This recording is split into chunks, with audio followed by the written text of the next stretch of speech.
Hello everyone, আসসালামু আলাইকুম। কেমন আছেন সবাই? আশা করছি সবাই খুব ভালো আছেন এবং সুস্থ আছেন। শীতের এই সুন্দর সকালে আমরা চলে আসছিলাম আমাদের ছাদে মিষ্টি রোদ গায়ে মাখার জন্য। এই সকালবেলায় আমার ছোট্ট বাবুটা উঠে গেছে ঘুম থেকে, তাই আমার ছোট্ট বাবুটাকে নিয়ে চলে গেছিলাম ছাদে মিষ্টি রোদ গায়ে মাখার জন্য। আর এই যে দেখেন, আমরা দুজন দাঁড়িয়ে দাঁড়িয়ে মিষ্টি রোদ গায়ে মাখছিলাম। আর চারিপাশে এত সুন্দর পাখিদের ডাক ছিল। এই সুন্দর পরিবেশে তো মন এমনি ভালো হয়ে যাচ্ছিল, আর সাথে পাখিদের এই সুন্দর কিচিরমিচির ডাকে মনটা যেন আরও বেশি ভালো হয়ে যাচ্ছিল। আর এই যে সকাল সকাল যদি ছাদ বাগানে এত সুন্দর গোলাপ ফুল দেখা হয়, তাহলে কি ভালো না লেগে পারে? মনটা ভালো না হয়ে পারে বলুন তো? আমাদের মন তো এমনি ভালো হয়ে গেছিল। আর এই যে দেখেন, আমার আম্মুও চলে আসছে। আমার আম্মু আমার ছোট্ট বাবুকে কোলে নিয়ে খেলা করতেছিল, আর আমি চারপাশে আমাদের গাছগুলাকে দেখতেছিলাম।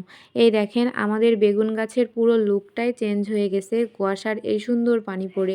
আমাদের বেগুন গাছের এই পাতাগুলার উপরে যে কুয়াশার পানিগুলো পড়ছিল, দেখতে অন্যরকম লাগছিল। তারপর দেখেন, আমার স্ট্রবেরি গাছের সুন্দর সুন্দর 2টা স্ট্রবেরি পেকে গেছিলো, আর আমি সেগুলো ছিঁড়েও নিয়েছিলাম। তারপর দুপুরবেলায় আমার আম্মু অনেক কিছু রান্না করছিল।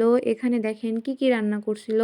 দুপুরবেলায় আমার আম্মু রান্না করছিল বেগুন ভাজি, তার সাথে উচ্ছে দিয়ে, আলু দিয়ে, মাছ দিয়ে একটা তরকারি রান্না করছিল, যেটা খেতে অনেক মজা হয়েছিল। আর তার সাথে রান্না করছিল মুরগির ডিম, কলিজা, মাথা এগুলা দিয়ে একটা তরকারি রান্না করছিল, যেটা খেতে আরও বেশি মজা হয়েছিল।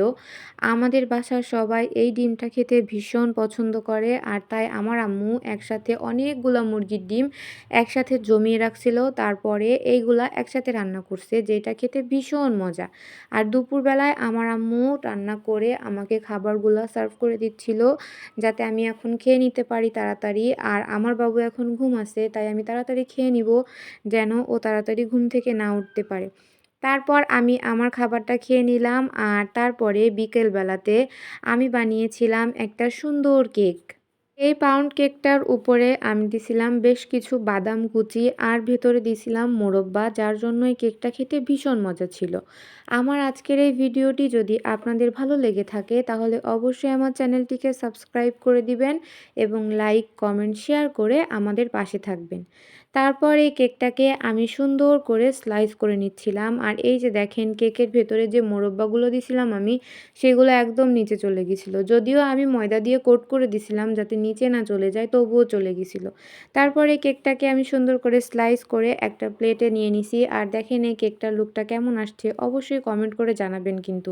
যেহেতু আমি বানাইছি, আমার কাছে তো দেখতে ভীষণ সুন্দর লাগতেছে। আপনাদের কাছে কেমন লাগলো? আজকে এখানেই শেষ করছি। দেখা হবে নেক্সট কোনো ভ্লগে। আল্লাহ হাফেজ।